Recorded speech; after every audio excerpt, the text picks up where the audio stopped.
اللہ وہی ہے جو اپنے نہ ماننے والوں کو ذلت دیتا ہے، جو اس کی طرف راغب ہوتا ہے وہ اس سے بہت خوش ہوتا ہے۔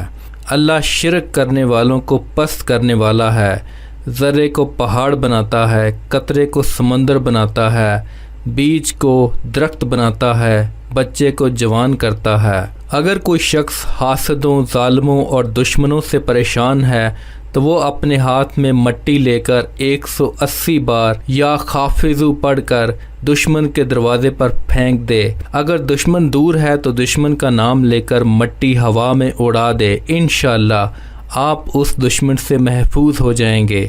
آپ کا دشمن آپ کا نام اور گھر کا راستہ تک بھول جائے گا۔